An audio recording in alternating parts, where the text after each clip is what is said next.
Welcome to I Love Palm Beach, brought to you by Gia Luxury Group with Partners Mortgage 300, a local Florida lender. The show where we talk about everything that Palm Beach County, Florida has to offer and why you should make it your home. We're a team of real estate professionals who love where we live, and we want to show you why you will love Palm Beach too. You'll learn all about Palm Beach lifestyles, hobbies, fun pastimes, and all the amazing things to do here. Listen in to find the best of Palm Beach. Whether it's a specific food or service, Palm Beach has it all and does it bigger and better. You'll also hear local hero stories featuring some of the incredible people that call Palm Beach home. Now, without any further ado, here's your host, Rebecca Giacobba, with co-host Stephanie Coe. Hi, everybody. Welcome to I Love Palm Beach, and we are having a real estate edition. I'm going to say it is August 2nd, 2024. And again, I'm with Stephanie Coe, who is an expert at lending and everything mortgages. Hey, Stephanie. Hey, Rebecca. How are you? Good morning. I'm wonderful. Welcome to August. It's been hot. Oh my goodness. And what a year we're having so far. I can't believe it's going so quick. I know. I can't believe the summer is over, but it's been a good one. If you're in Florida, back to school, parents are back into a little bit more of their routine. Up north, get ready for it. It's coming soon. Absolutely. So I always call July and August the doldrums in real estate in South Florida. I still end up doing a lot of business because I've been doing this so long, but these are the months that I fear. Everybody's on vacation. They're shopping for back to school. We even have a discount on taxes for the parents that are buying school stuff, even computers for that matter. But it's also a really good opportunity. And then in combination with this being an election year where people's confidence is really low, I think it's a great opportunity for people to jump in and negotiate. What do you think? For sure. And I don't know if it's so much confidence is low as far as it's being cautious, right? A lot of times when you're going into, not just an election year, but we have very, very different policies on both sides of the aisle, economic policies included. Right. So with that, people don't really know what's going to happen with their investment. However, this is real estate we're talking about. And historically, there's a couple pieces of data that we can pull from, right? What is it? 8 out of the last 9 election cycles, home prices have gone up after the election. That's one piece on it all. And then overall, we are at a very interesting crux with interest rates, right? Interest rates have been going up over the past couple years. There's been a lot of false starts with interest rates being able to lower. Kind of how that works is the Fed will, or the whole market as a whole, the mortgage-backed security market, they'll start lowering rates a little bit on it and then stop, look around, test the market, see how inflation's going, see how the jobs report comes back, see if there's anything that's going to collapse the market, for lack of a better term, on it. And now it seems like we finally are catching a break. This has been a very steady past couple months as far as interest rates dropping on it. And we'll see what happens around the corner. But in the meantime, I think it's one of those where people are, stopping and looking around because they don't know what's going to happen with the election. But with that, home prices have dropped and interest rates are on their first good run in a very long time. I don't know. I think it's kind of the sleeper environment for people. Absolutely. I think uncertainty is a better word. I don't care really who wins the election. It's just that people are uncertain and they don't know where it's going to go. But yes, it is a sleeper time. And it's also a time to negotiate. There's 5.5 months of inventory on the market right now, which means is crazy. Or at least that's it's not anything alarming. Some people are pointing to that and saying, oh, we're going to have a burst or anything else. No, I mean, that is pretty normal. It's a normal market. For 4 years ago. Balanced market. That's neither a seller's market nor a buyer's market. But I want buyers to look at it like an opportunity and sellers to not be so anxious that they don't have 10 offers on day one. Well, it's just a time to price aggressively as a seller to make sure that you're handling the negotiations on all sides of the aisle, and the people that know what I'm talking about there, treating all parties in the transaction fairly. Correct. to be able to move your property along quicker with it all. And it's also, like you said, a great time to be able to be a buyer in the market, get a great price on it, maybe get some seller concessions towards your closing costs. And honestly, it sounds like the bar has been pushed pretty low, but the fact that your offer is even considered, right?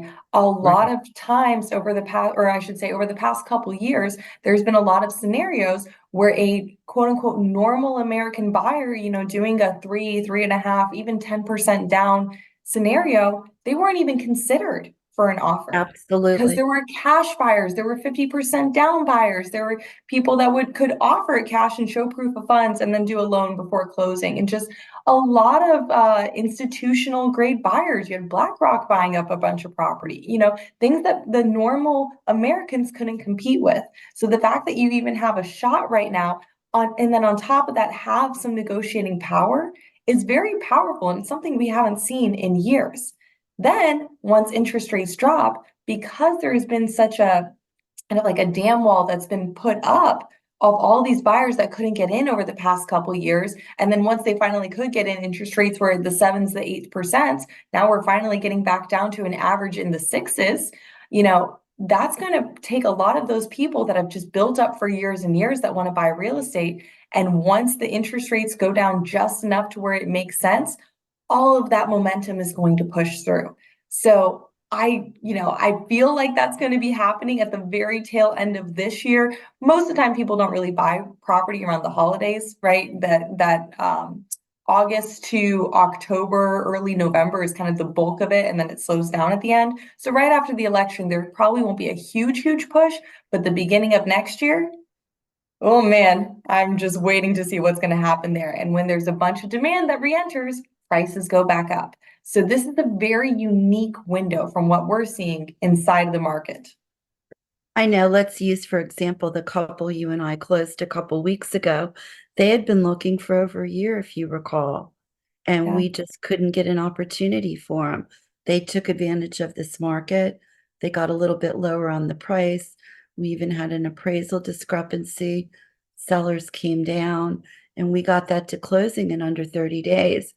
But I was so fearful for this couple that if we waited any longer and we were into next year again, prices were going to be back up again. Well, So and it's keep a in prime mind, example of what can happen. for sure, and keep in mind when we first started looking with them, we're running payments and everything else in Right. scenarios, and their payments of what we were having a hard time finding something within the payment range that they were looking for. Correct. Hmm. At the end, we ended up finding them a property with a payment about $500 a month less than where their original ceiling was, because of Absolutely. all the negotiations, because the rates came down a little bit lower, because the prices came down. Insurance is starting to get a little bit more normalized. It's still expensive, but a little bit more normalized. All these factors made it a really great time for them. And, Oh, if rates continue to drop, their payment's just going to come down further. absolutely. And besides, we even got them in the Hometown Heroes because We they did. had some money open up. So tell us about that. That is such a great opportunity for people right now. Absolutely. And there's a lot of misconceptions out there. And I don't want to be here to bad talk other lenders, but unfortunately, there's lenders that they don't offer the program. So they'll restate things about it, trying to sell against it because they Mhm. want their own bottom line to be fulfilled. And with that, you have a lot of bad information, like I said, out there. But let's talk about what it truly is. So it's a program for first-time home buyers. And first-time home buyers, by the mortgage definition, means that you haven't owned a primary residence in the last 3 years. I have a gentleman I'm helping right now. He's owned property in the last 3 years, but he had it rented out to family. He wasn't living in it. So he qualifies as a first-time home buyer, even though he sold it 3, 4 months ago. So there's a lot of, that's one misconception. Another one is people think that you have to, make under $100,000 or under $120,000 in order to qualify. Well, there's a couple that I'm helping right now, and she makes about 120 and he makes about 150 a year. I don't need his income to qualify. So I can go just off of her income and they still qualify for it. Third misconception is that people think that, you're just adding extra money that you're going to have to pay back. Well, Before we get into that one, sorry, I think I skipped ahead here. What is it exactly? So it's a 5% of your loan amount, capped at either $10,000 minimum, $35,000 maximum, that you can use towards your down payment and closing costs or to reduce your original principal.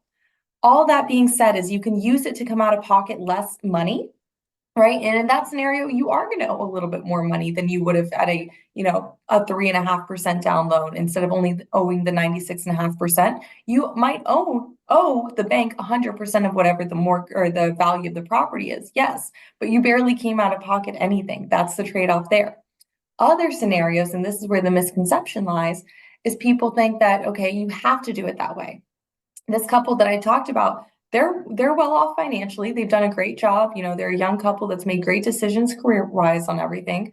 However, they want to start building a family soon. They know that they're going to chop their income in half soon. They want to make sure they're taking advantage of all of these special programs. And, they have every right to do that. So, they're looking at, let's say, a $400,000 loan amount, because that's pretty normal around here for, an entry-level home in certain parts of South Florida. And 5% of that, that's $20,000. Well, this couple started with another lender and they had the conversation and said, okay, you know what? We don't want to owe extra money to Hometown Heroes. We're just going to turn our backs on it. I said, whoa, hold up.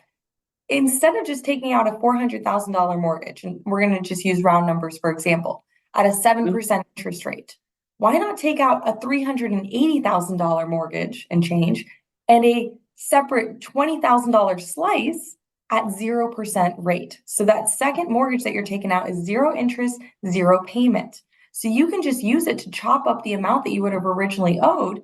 And now by this portion being at zero interest, you're brought down your payment on your regular mortgage and you still owe the same amount.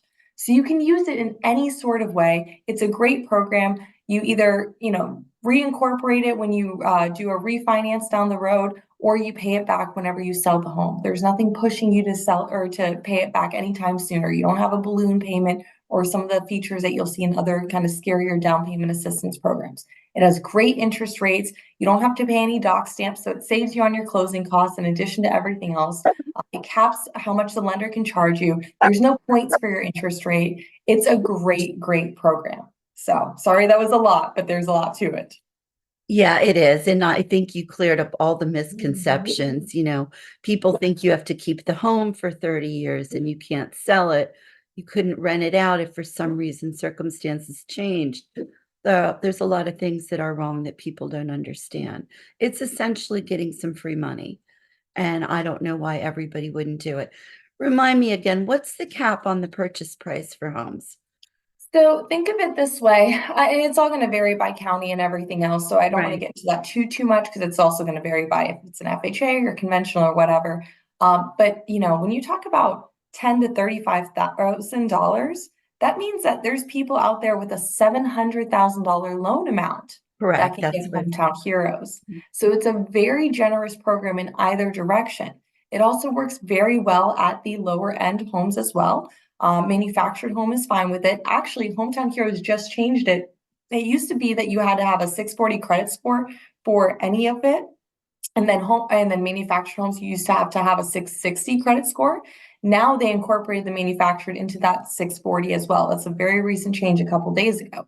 So all of that being said, in other parts of Florida, I'll see a property for $150,000 or even a condo here, and they're still getting $10,000, which is much more than 5% in their case. So it can be a great help on both sides of the aisle. Okay. All right, well, let's go through and think about some other reasons why. We'll not think about, explain some other reasons why now is a good time to buy. I know you have an agenda where you're going to go through with us. Well, before we leave Hometown Heroes, one last thing, a reminder, the program does run out of money every year. Okay. Absolutely. It starts with $100 million. As of today, this morning, they're at $37 million left remaining. However, talk to your lender, see if they're approved with other e-housing plus programs. There's the TBA and Florida Bond. There's other ones that are continuously funded year round. So if you don't make the cutoff for it this year, there's other opportunities out there for you. So just be in conversation with a good Florida-based lender. If the lender is not based in Florida, they will not be able to offer you hometown heroes. So, all right, let's talk about the market as a whole too. I mean, we talked about a lot of this before and good reasons and whatnot. There's a lot more new construction available than there has been before. When you have a property that's a little bit newer, your overhead on that is not going to be as expensive, right? You don't have to replace ACs and roofs and everything like that so immediately. And a lot of them come with a home warranty. So that's a wonderful peace of mind those first couple years that, if your stove blows, they'll go ahead and just fix it for Also, you. the insurance rates are much lower on those new homes, like Correct. incredibly much lower. So when you have the choice, it's something to think about. I'm a fan of older homes. I love the character and the cuteness of an older home, but it's something to think about when those insurance costs are really skyrocketing. Absolutely. But you know what? I think we covered a lot of it. I think we covered the majority of kind of Mhm. what we're seeing right now. We expect the market to shift in about, 3-4 months from now. And it's really just that pocket in time that kind of from that insider information on it of when we think it is a great time where people will be looking back and kicking themselves. Because, when you're talking about buying a property, there's two approaches you can take. You can go off of, you can try to target, or two approaches that people do take. There's more, but the two main ones are people target the lower interest rates or people target the lower purchase prices. If you target a lower interest rate, yes, you're being payment conscious. However, you're never going to get a cheaper payment on it. You can't refinance off the amount that you owe. You can refinance off your interest rate. So if you lock it in at a great value, whether you're just being disciplined and paying it down early, or you refinance it to a lower interest rate, you are actually saving way more money in the long run. And then on top of that, talking about saving money in the long run, the sooner you start buying property, the sooner you're saving yourself money on your property taxes, Mhm. especially in Florida. And there's other states that do it as well. You have your homestead. So your homestead locks in your tax rate on that property, and you can move that forward with something called portability. When you're doing all of that, you are now having subsidized property taxes, which is a huge part of the overhead of owning a home for a long, long time. If you continue it up, it could be for the rest of your life. So your future self will save you the sooner you get involved in real estate, the sooner you start homesteading, and then when prices go up after the election or whenever it happens, you have a huge amount of equity that you can use to trade in that home for the next one. Sometimes it's hard to keep up its savings. I see people that, they save $10,000 and they're ready to buy a home. Well, by the time they save that up, now they needed 20. And then by the time they have 20, now they needed 50. And it just becomes this vicious cycle where they were never quite ready versus the people that bought in at a home that wasn't going to be their forever home, or there was a little danky townhome or whatever it is. And then the next market cycle, they sold it and now they had $80,000 to put into the next property, whereas their counterparts had saved up less than half of that at the same income brackets. So, pro Yeah. tips. I have some buyers that were looking 2 or 3 years ago that are now out of the market. They can't buy. And they kept thinking the home pricing was going to take a dip. But really, what happened is rates went up. Prices really haven't come down significantly. And now they can't buy a house They because haven't gone back to where they were. their income has gone up a little bit, but not enough to compensate for it. So waiting is not the best thing, that is for sure. So I'm going to just recap. Right now, we've got about 5.5 months of inventory, which means a balanced market. Not as the sky is falling, we're in a crash. This is how the market normally should be. Equal opportunities for buyers and sellers. Interest rates have come down to the lowest point in a long time right now, low sixes from what I understand. In In the our sixes. Yeah, and our market still in Palm Beach County, 56% of the homes bought are still cash. So there's still a lot of cash money in the market. So with all that being said, the cash buyers out there that think they're going to get a significant deal because they're using cash, not necessarily true. That seller, if they've got a good buyer with a strong loan, they're going to take the money and run. But it's so nice to see you again and have a little market update. We need to do this a Likewise. lot more frequently. If anybody is interested in doing a one-on-one with Stephanie and I, or taking a class about home buying, sorry, I'm losing my words, about buying a home, first-time home buyers, we're going to have some classes that are offered. And we're also going to be offering a class for investors. There's some real investor opportunities right now. Section 8 is even making a comeback. It's a great opportunity for homeowners that maybe want to put that market into the rental market and move up and buy something else. So again, we're always happy to be here with Stephanie. Thank you for listening to I Love Palm Beach, and we'll see you for our next real estate edition soon. Bye. Thanks so much for tuning in to this episode of I Love Palm Beach. Please feel free to share this podcast with anyone who wants to learn more about our beautiful city. If you're looking to explore all that Palm Beach has to offer, visit our website at www.giaelite.com. That's GIAELITE.com. Or give our team a call at 410-320-4868. We'll catch you in the next episode.